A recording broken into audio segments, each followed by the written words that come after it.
How's it going, guys? My name is Zach with the Movie Castle, and today we're going to be taking a look at Faceless After Dark. This is from 2023, directed by Raymond Wood, and stars Jenna Kanell, Kang and Danielle Lyn. And this movie was one that I was relatively excited for when I saw it sitting on the shelves. A killer clown movie, big splashy logo, and hey, that's the girl from Terrifier 1. Cool to see her in something. And then when you read what the advertising team pitches this movie as, it sounds really cool. An actress who was in a killer clown movie. The movie got a cult following. However, the actress wasn't really super successful outside of that movie. Then one day, though, a real killer clown breaks into her house, and the advertisers pitch this as a killer clown slasher movie. And honestly, because it's the girl from Terrifier playing an actress who was in a clown movie encountering a real clown, why, that sounds like a Terrifier version of Wes Craven's New Nightmare. That would be fun, right?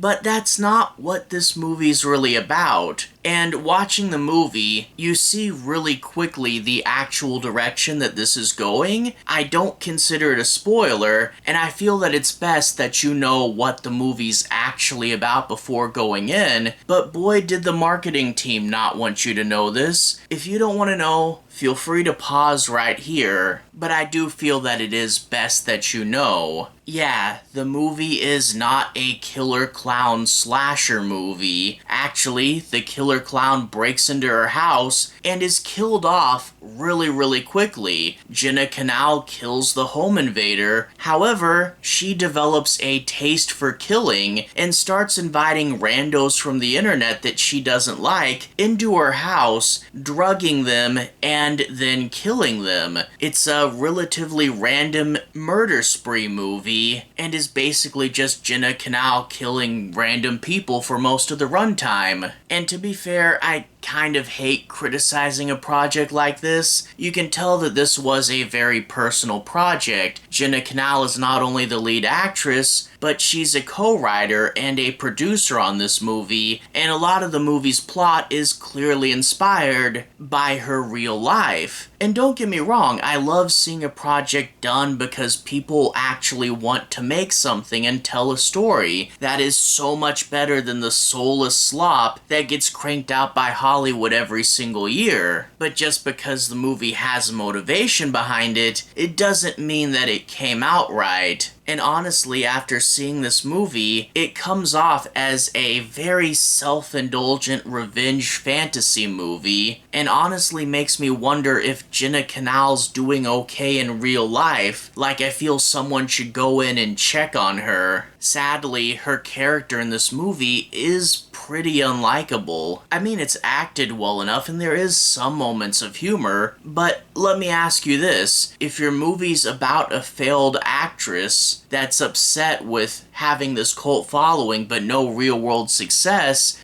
how do you think you would portray that? You think you'd have her living in some dingy, run-down apartment and doing some job other than acting. Maybe she's delivering pizzas, right? But no, that's not the way this movie goes. She's actually living in this big, lavish mansion, getting drunk and destroying it. It makes her a little hard to sympathize with. And then you have bits of the story where, like, her friends are becoming more successful than she is. Her girlfriend gets a job in the big superhero movie, and then she has this other friend whose script is getting picked up, but the studio won't take her. They want a bigger named actor for the script. And the thing is, I get jealousy as a raw impulse. We all feel that, but try to say, no, I'm happy for my friend's success. If they had played it differently, it might have worked. If they showed her trying to suppress it and not being able to, that would have made her more empathetic, or if they played it for comedy, that would have worked as well. But instead, this character comes off as just so incredibly sad and bitter, and to see her not really be happy for her friend's success, again, works to this character's detriment. We see her going to conventions and signing autographs, and the one fan that we really get a scene with seems to be an okay guy. But then we hear on the internet that everybody on the internet is just super mean to her, and it honestly feels like it's painting fans with one really big, broad, unfavorable stroke. And I get that, yeah, the internet sometimes does bring out the worst in people, but the people that she gets from the internet really do feel more like cartoons than real people. The southern politician, the mom that's concerned with morality, they're very on the nose and very, very stereotypical. The movie also loves to throw out a bunch of buzzwords. And we even get a scene where she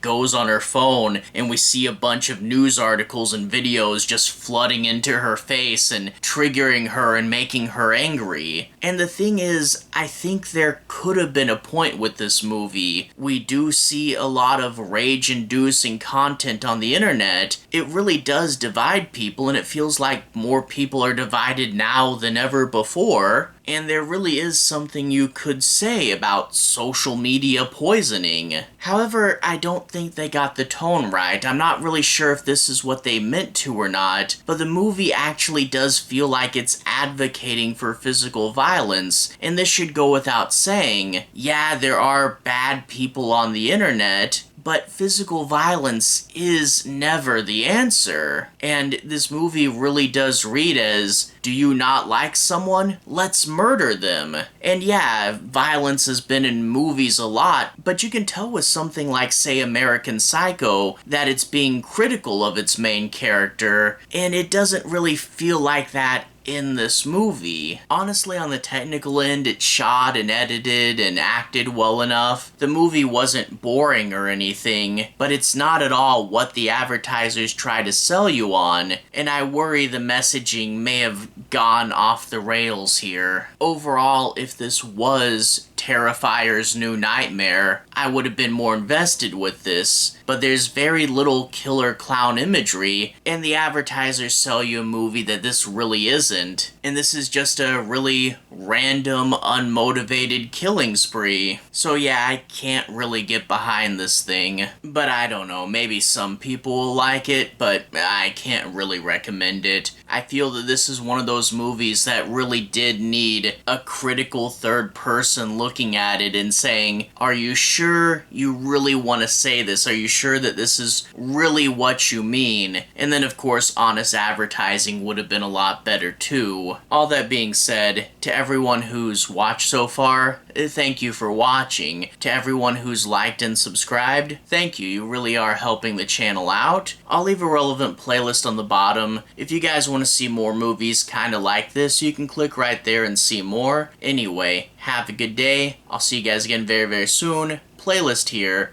Have a good day now.